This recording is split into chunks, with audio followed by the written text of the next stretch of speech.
नाज़रीन, 7-8 मुख्तलिफ खबरें हैं। शहबाज गिल साहब को जो है वो ओहदा दे दिया गया है। शहबाज गिल साहब जो है ना वो इमरान खान साहब की टोटल गुड बुक्स में है और वो जो कुछ भी कहते हैं, जिस किस्म की बदज़बानी करते रहे हैं, इमरान खान साहब को बहुत पसंद है। ये बगावत करवाई और उस बगावत के नतीजे में इमरान खान साहब भी अब अंडर प्रेशर आ गए। लाहौर के एक होटल में अलीम खान और हमजा शहबाज के दरमियान मुबैना तौर पर लड़ाई और तल्ख कलामी की खबर। अलीम खान की मुस्ताफी होने की धमकी।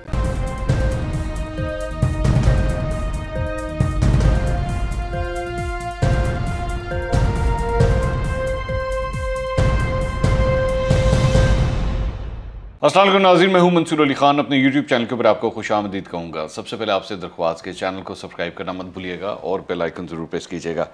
नाज़रीन, 7-8 मुख्तलिफ खबरें हैं जो आपके साथ शेयर भी करनी है और उन पर तबसरा और तजिया भी होगा।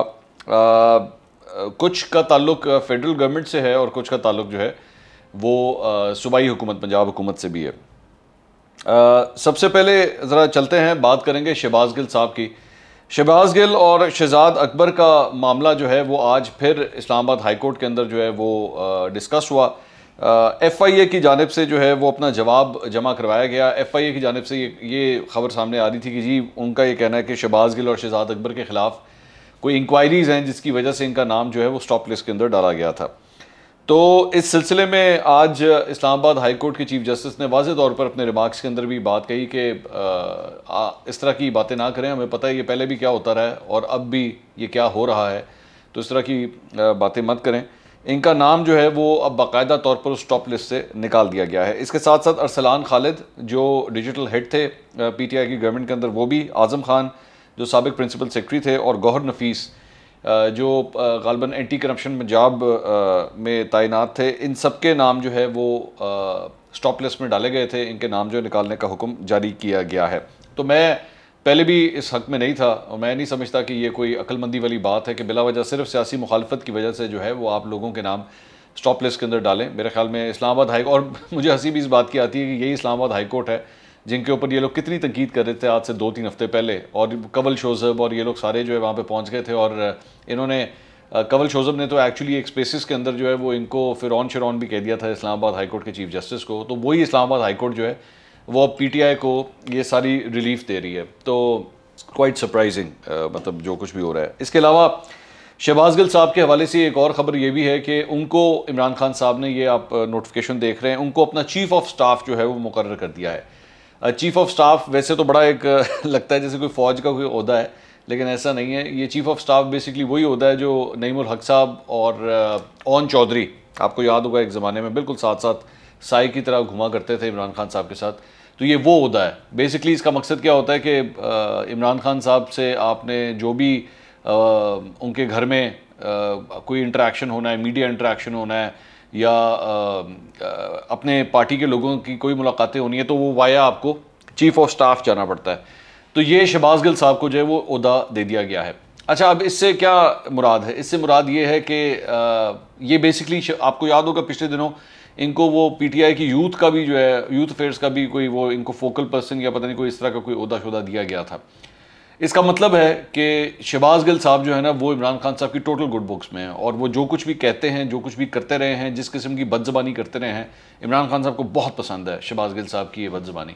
एंड दिस एक्चुअली प्रूव्स कि ये जो माइंडसेट मैं बार बार कहता हूँ ना, ये ऊपर से नीचे ये ट्रेवल होता है। तो a man is known by the company he keeps. तो Shahbaz Gill is the company of Imran Khan. ये जो चीफ़ ऑफ स्टाफ होता है ना, ये सबसे करीबी शख्स होता है किसी भी लीडर का। तो इससे आपको पता लगता है कि इमरान खान साहब को अपने इर्द गिर्द जो हैं वो किस किस्म के लोग पसंद हैं। तो शहबाज गिल, उनका चीफ़ ऑफ स्टाफ भी जो है वो मुकर्रर हो चुके हैं। या इन्हीं शहबाज गिल साहब का कल मतीउल्लाह जान साहब के साथ भी एक काफ़ी तू तकरार हुई थी उनके साथ। मसला ये था कि मतीउल्लाह जान साहब अपना, उनका एक स्टाइल है, उस स्टाइल के अंदर ही उन्होंने शहबाज गिल साहब से इंटरव्यू किया और इंटरव्यू के अंदर उन्होंने यही बातें पूछी कि जनाब वैसे तो आपने पूरी कौम को अमेरिका के पीछे लगा दिया है, तो आप तो खुद अमेरिका में नौकरी कर रहे हैं और आपने परमिशन भी ली अमेरिका में नौकरी करने की, अमेरिका के अंदर अपने अकाउंट्स भी खोले हुए हैं, आपके फैमिली मेम्बर्स भी अमेरिका के अंदर हैं, तो छोड़े अमेरिका का ग्रीन कार्ड, लानत भेजें इसके ऊपर, इसको उठा के बाहर फेंके। तो उसका किसी तौर पे कोई जवाब देना जो है वो शहबाज गिल साहब ने मुनासिब नहीं समझा। तो वो काफ़ी तू तकरार आपस में हुई इस बात के ऊपर। वो आगे से वही कि जी आप कभी शर्मिंदा होते हैं, आप कभी शर्मिंदा होते हैं। Shahbaz Gill was trying to be funny but he is not funny at all. बल्कि इट लुक्स क्वाइट स्टूपिड वो जब इस किस्म के आर्गूमेंट्स पेश कर रहे होते हैं। मतलब हर जगह कॉमेडी नहीं चल रही होती, आपको ठोस जवाब देना चाहिए कि भाई अगर आपने पूरी कौम को इस काम के पीछे लगाया हुआ है कि जी अमेरिका हमारे पीछे, अमेरिका हमारे पीछे है और अमेरिका ने सब कुछ किया है, तो फिर अपना एहतजाज तो सही तरह रिकॉर्ड कराएं। लोगों को बैठ के हर शहर के अंदर बैठ के आप लोगों ने एहतजाज पे उकसा दिया जी बाहर निकलो अमेरिका के ख़िलाफ़, तो ख़ुद भी तो अमेरिका के ख़िलाफ़ आवाज़ उठाएं ना, खुद भी जो आपके ताने बाने जुड़े हुए अमेरिका के साथ उसको भी तो ठीक करें। तो एनीवेज़ जवाब कोई नहीं था जी इसका।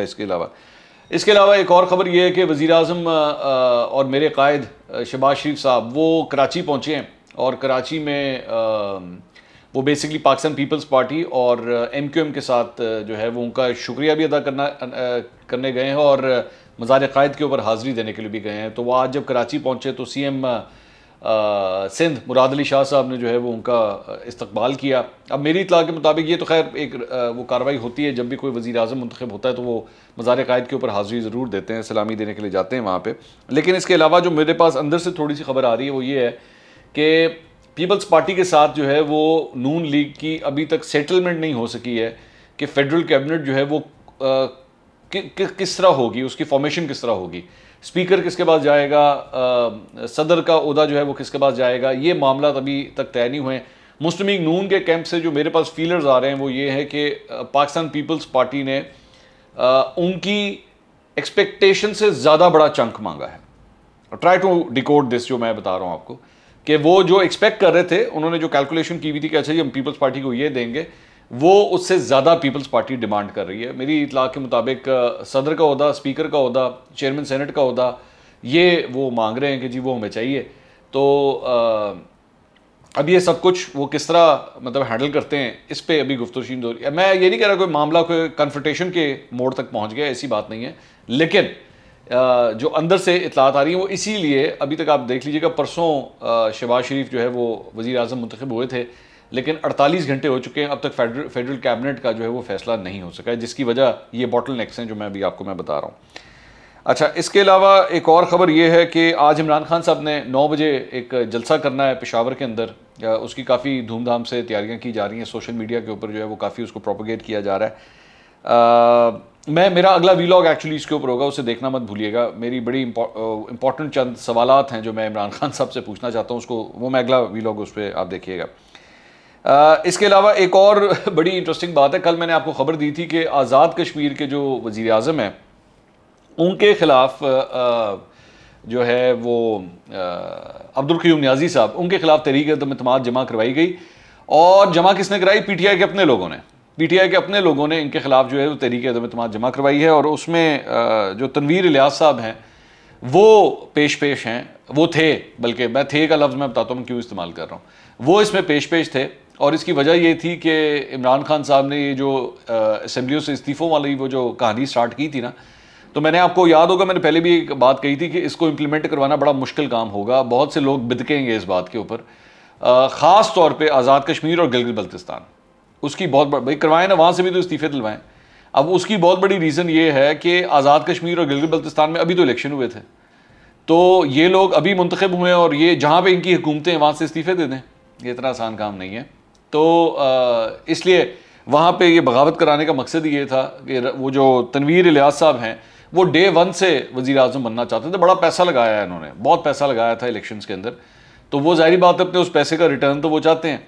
तो उन्होंने बेसिकली ये बगावत करवाई और उस बगावत के नतीजे में इमरान खान साहब भी अब अंडर प्रेशर आ गए और अब उनको बाकायदा तौर पर वज़ीर आज़म का सक्सेसर जो है वो नामज़द कर दिया गया है PTI की जानिब से। तो वो जो उन्होंने अपनी मूव की थी, उन्होंने बेसिकली कप्तान को जो है वो बोल्ड आउट कर दिया अपने ही लोगों ने कि भाईजान अगर आपका ये कोई ज़हन में है कि हम PTI वाले जो है वो अपने उहदों से इस्तीफ़ा दे देंगे, ऐसी कोई बात होगी, तो ऐसा कुछ नहीं है।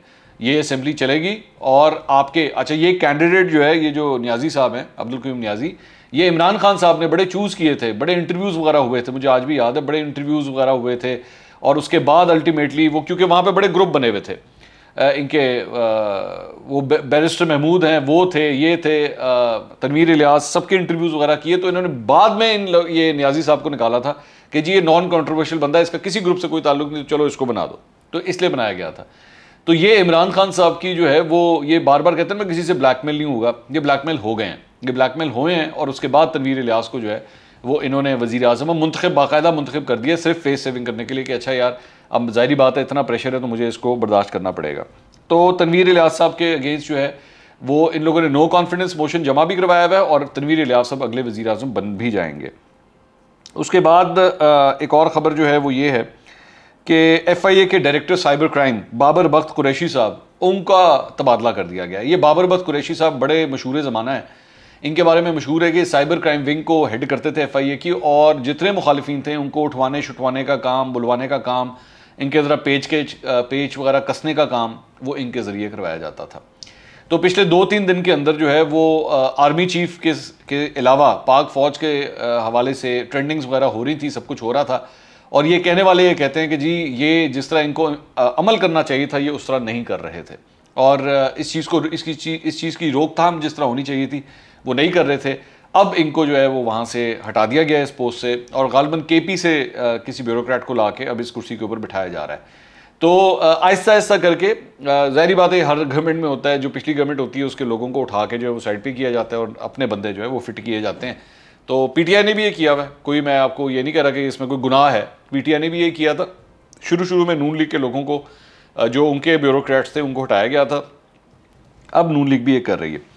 अच्छा, मैं एक चीज़ वो शहबाज शरीफ साहब के हवाले से बताना भूल गया। शहबाज शरीफ साहब ने कल जनाब शाम को जो बीट रिपोर्टर्स हैं उनको इफ्तारी के ऊपर बुलाया था, और अब कल जो है वो एंकर्स को बुलाया गया है PM हाउस के अंदर। शाम को इफ्तारी के वक्त जो है मतलब सारे एंकर्स को जो है वो कॉल्स गई हैं और अब उनको भी इफ्तारी के ऊपर बुलाया जा रहा है। तो आगे इसके अलावा एक और ख़बर ये थी कि हाँ जी, एक ख़बर आई थी, ये ख़बर सुबह से बेसिकली फैली हुई थी। ख़बर क्या थी? ख़बर थी जनाब असद खरल साहब ने एक ख़बर दी थी, ट्वीट किया था, और ये ख़बर ये थी कि लाहौर के एक होटल में अलीम खान और हमजा शहबाज के दरमियान मुबैना तौर पर लड़ाई और तल्ख कलामी की खबर, अलीम खान की मुस्ताफ़ी होने की धमकी, ये इन्होंने खबर दी। और उसके बाद जितने भी वो लौंडे लपाड़े जो रखे हुए इन्होंने सोशल मीडिया के ऊपर PTI के, उन्होंने इसको बैठ के कुछ 4 मसाले अपने डाल दिए, 2 मसाले उन्होंने उसको थप्पड़ मारा, उसने उसको मुक्का मारा, इस तरह की बातें बुतें जो उन्होंने डालना शुरू कर दी। किसी मेन स्ट्रीम चैनल ने कहीं पे भी इसको रिपोर्ट नहीं किया हुआ था। ये सिर्फ यहाँ से इसकी जो शुर्ली है ना वो यहाँ से स्टार्ट होती है, और उसके बाद हर जगह मतलब वो सोशल मीडिया के ऊपर, सोशल मीडिया पे वो जितने लौंडे लपाड़े हैं उन्होंने इसको फिर फैलाना शुरू कर दिया, थोड़े थोड़े अपने मिर्च मसाले डाल के, और उसके बाद चीज़ें वायरल होंगी। ये ज़हन में रखिएगा, जब पैनिक सिचुएशन होती है ना तो चीज़ें बड़ी जल्दी वायरल होती हैं, और आप कुछ भी लिखते हैं वो ठक वायरल होना शुरू हो जाता है। तो हुआ क्या, मैं वही एक्सपेक्ट कर रहा था कि आप जिस बंदे के बारे में अब नाम ले रहे हैं ना, अलीम खान जिसकी आप बात करें, आप ये बात भूल रहे हैं कि उनका पूरा एक चैनल है, ठीक है, उनका पूरा एक चैनल है। और फिर वही हुआ कि उसकी तरदीद आ गई, उसकी बाकायदा तौर पर तरदीद जारी हुई। उस तरदीद के अंदर मतलब ये सामने आपकी स्क्रीन के ऊपर है, उन्होंने कहा कि जी झूठी खबरें और प्रोपेगेंडा मुहिम परवेज़ इलाही को शिकस्त से नहीं बचा सकती। परवेज़ इलाही को शिकस्त नज़र आ रही है, वफाक के बाद पंजाब में भी हार तस्लीम कर लें। अब्दुल अलीम खान का हमजा शहबाज के साथ इज्जत और एहतराम का रिश्ता है, सोशल मीडिया पर ऐसी भोंडी हरकतों से परवेज़ इलाही को कुछ हासिल नहीं होगा। हमजा शहबाज को वज़ीर आला बनाएंगे, परवेज़ इलाही ऐसी हरकतों के बजाय इलेक्शन में जाएँ। जाली ट्वीट और बोगस खबरों से परवेज़ इलाही को कुछ हासिल नहीं होगा। हम सब मुतहद हैं, प्रोपेगेंडा मुहिम के पीछे कारफरमा अनासिर नाकाम रहेंगे। अब्दुल अलीम खान गैर मशरूत तौर पर अपोजिशन का साथ दे रहे हैं। अलीम खान के तर्जुमान ने वजाहत की और समा टेलीविज़न के ऊपर उसके बाद ये सबसे पहले ये वजाहत वहाँ पर चली। सो मुझे समझ नहीं आई इस बात की कि इसकी ज़रूरत क्या थी।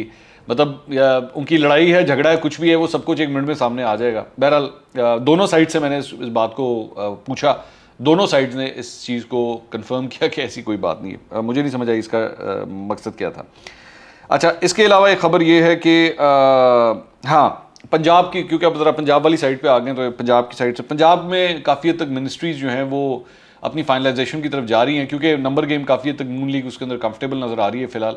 लेकिन ऑब्वियसली डिस्क्लेमर ये है कि जब तक वोटिंग नहीं होती तब तक कुछ भी हो सकता है। तो उसके अंदर जो मिनिस्टर्स जिनका नाम आ रहे हैं वो अज़मा बुखारी, इसके साथ साथ ख्वाजा सलमान रफ़ीक, और ये कहा जा रहा है कि स्पीकर की जो सीट है वो हो सकता है कि जहांगीर तरीन ग्रुप को जो है वो दी जाए। तो पंजाब के हवाले से ये, और इसके साथ साथ CCPO लाहौर जो है उनको तब्दील कर दिया गया है, और उनको तब्दील करने की वजह ये बताई जा रही है कि मुस्लिम नून ने कंप्लेन की है इस बात की कि जी CCPO जो है वो इनके MPs को हरासा करने में मुलव्वस हैं। उन्होंने ये इल्ज़ाम लगाया है, और बताया गया है कि ओम चौधरी के जो भाई हैं जो एक्चुअली पीटीआई के एमपी हैं और वो तरीन ग्रुप में शामिल हैं, उन्होंने, उनकी एक ऑडियो भी आई हुई है, वो ऑडियो मेरे पास पड़ी हुई है, बड़ी लंबी है, मैं उसको क्या सुनाऊँ आपको। उसके अंदर वो ये कहते हैं कि जी मैं ट्रेवल कर रहा था और मुझे पुलिस वालों ने रोका और रोक के कहता है मैं समझा कि उन्होंने वैसी चेकिंग के लिए रोका है, लेकिन मैंने जब अपना इंट्रोडक्शन कराया तो उन्होंने कहा कि जी मैं एमपीए ही हूँ। तो उन्होंने कहा जी हम आपको ही ढूंढ रहे थे और आपको हम उठाने के लिए आए हैं। तो उन्होंने कहा कि मैं वहाँ से लड़ झगड़ के मैं तो निकल गया। लेकिन खबर ये आ रही है, र्यूमर्स ये फैली हुई हैं कि जी इस किस्म की कोई प्लानिंग हुई हुई थी शायद कि एमपीएस शैम्पियंस को जो है ना वो ज़रा नून लीग के एमपीएस को उठाया जाए ताकि नंबर इनके जो है वो किसी तरह कम हो जाए। हर किस्म का आपको पता है हर बार इस्तेमाल होता है, तो इस वजह से ये खबर जो है वो नून लीग तक पहुंची और उसके बाद जो है सीसीपीओ लाहौर को तब्दील कर दिया गया। जो एक खबर के मुताबिक यही सीसीपीओ जो है वो आईजी पंजाब भी लगना चाह रहे थे, यही सीसीपीओ लाहौर। तो इसलिए अब इनको तब्दील किया गया है ताकि इस चीज़ को जो है वो रोका जा सके। तो ये अब तक की डेवलपमेंट थी। आगे अगले वीलॉग में इंशाल्लाह दोबारा आपसे मुलाकात होगी। अल्लाह हाफ़िज़।